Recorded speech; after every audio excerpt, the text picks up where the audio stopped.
Fala aí galera, sejam bem-vindos a mais um vídeo do canal Pet Physical Fan.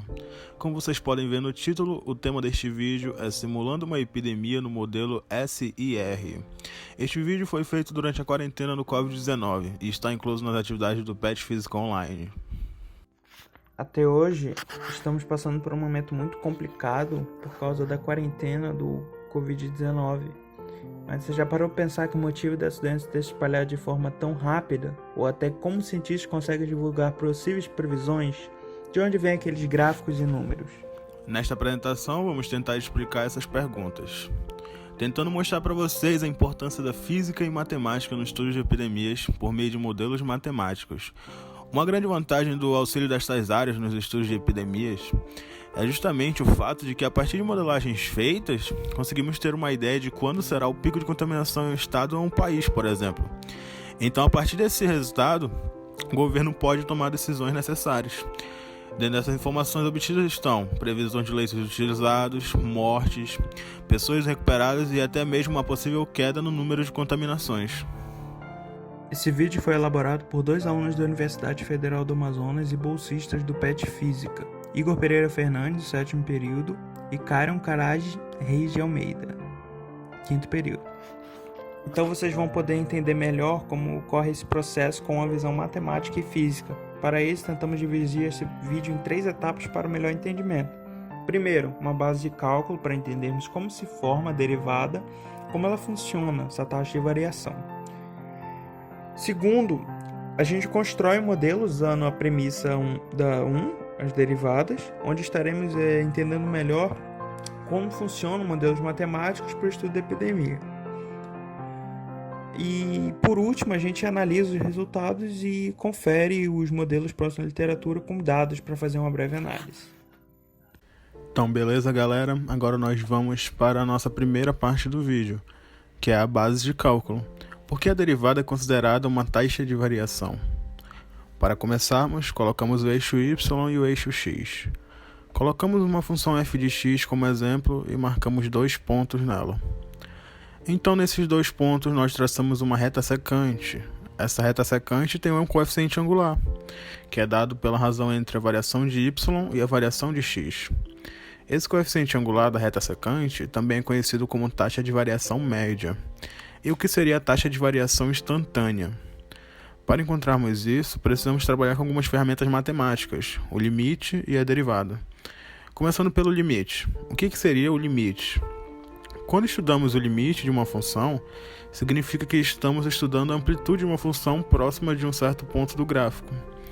Então, quando a gente tende o limite de Δx para zero, não necessariamente zero, mas tão próximo de zero, conseguimos obter nossa nova ferramenta chamada derivada, que é justamente o coeficiente angular da reta tangente daquele ponto.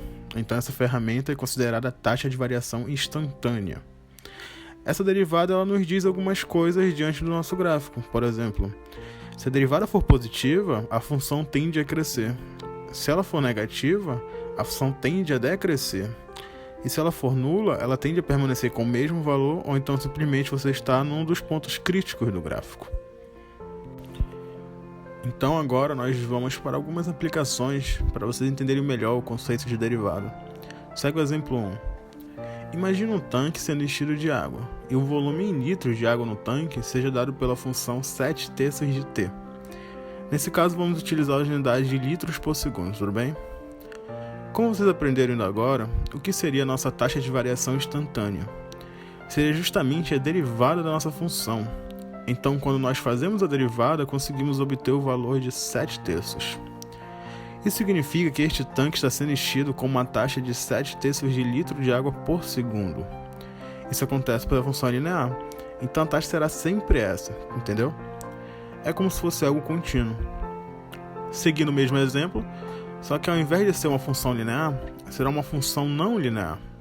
Como fazemos isso? Pegamos a mesma função, porém acrescentamos a variável t ao quadrado, ao invés de somente t. Então nós fazemos as derivadas e vamos obter o valor de 14/3 de t. Ou seja, agora nossa variação irá mudar para cada valor de t, diferente do caso anterior. Mas como podemos construir uma ferramenta matemática que nos ajude a predizer o número de infectados? Primeira coisa a se pensar é que queremos obter o número de infectados como uma função do tempo e de t. Para isso, utilizamos o conceito de derivada usado anteriormente, uma taxa de variação ligada a cada variável utilizada. No modelo que nós focaremos, existem três variáveis: o número de indivíduos suscetíveis, S, o número de infectados, I, e o número de recuperados, R, onde S mais I mais R é igual a N, onde é a população total. Esse modelo não leva em conta o número de mortos, mas eles acabam inclusos no número de recuperados R. Como é muito difícil saber como cada variável é em cada instante, a gente observa como as taxas de variação delas são afetadas. Para essa, a gente analisa ds/dt, que é a taxa de variação do número de pessoas suscetíveis. A primeira observação a se fazer é que essa variável é proporcional a S, ou seja, mais pessoas suscetíveis, maior a velocidade com que a doença se espalha, ou seja, ds/dt proporcional a S. Além disso, quanto mais infectados, maior será a taxa de variação de suscetíveis, já que haverão mais transmissores, ou seja, ds/dt também é proporcional a I. Aqui diremos que a variação será diretamente proporcional e criamos uma equação utilizando as constantes de proporcionalidade beta, ou seja, ds/dt é igual a beta SI, já que é proporcional a S e a I também é proporcional ao produto. Mas como o número de pessoas suscetíveis deve diminuir, a gente deixa explícito isso com o sinal negativo, ds/dt igual a menos beta SI. Para R, o processo é o mesmo, mas R é proporcional apenas ao número de infectados I, onde utilizamos gama para criar a igualdade, ou seja, dr/dt igual a gama I. Aqui o sinal negativo não aparece, pois o número de recuperados aumenta com o tempo. Para I, a gente utiliza o fato de que S mais I mais R é igual a N, constante. Derivando, temos que a soma das derivadas tem que ser nula. Portanto, a gente isola d e dt, que vai ser a soma das outras derivadas com o sinal trocado. Algo importante a se notar é a definição da constante R0, que é beta dividido por gama, conhecido como número básico de reprodução. Essa constante representa o número de pessoas que cada infectado passará a doença em uma população totalmente suscetível. Ou seja, se R0 é igual a 2, cada infectado infectará 2 novos. Uma epidemia ocorre apenas se R0 maior que 1. Se for menor, o número de infectados, o número de casos da doença entra em declínio. Pronto, esse é o modelo SR e é assim que ele é construído, o qual também pode ser representado da seguinte maneira, com esses retângulos. Aqui é interessante ressaltar que outros modelos podem ser criados de acordo com a doença analisada, adicionando dinâmicas que gerarão outros comportamentos. O caso interessante é o da dengue, onde podemos analisar o número de mosquitos em uma das equações. Existem modelos para todos os gostos, basta escolher e criar o seu se necessário. Ok, desenvolvemos 3 equações que nos dizem como cada uma das populações varia dependendo das outras. Por meio de ferramentas de cálculo diferencial, é possível a gente tirar dessas equações S de t, I de t e R de t, que é o que a gente quer. Então, primeiro a gente observa que a curva de S de t diminui, enquanto o número de recuperados aumenta.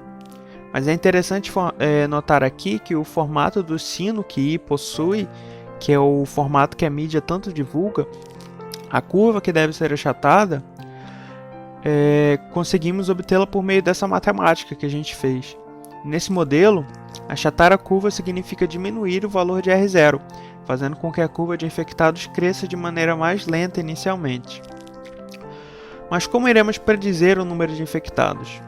Para isso, devemos encontrar o valor das constantes beta e gama. Elas dependem de muitas coisas e normalmente são obtidas observando os dados da região que será analisada. Agora, aqui temos o gráfico apenas do número de infectados, variando com o valor de R0. Mas você pode se perguntar como o valor de R0 varia, se é constante. Isso é uma limitação do nosso modelo, já que esse valor depende de diversas circunstâncias que variam no tempo, como distanciamento social. O que fizemos aqui para essa animação é gerar para cada R0 um novo gráfico de infectados, utilizando cada gráfico como um frame da animação.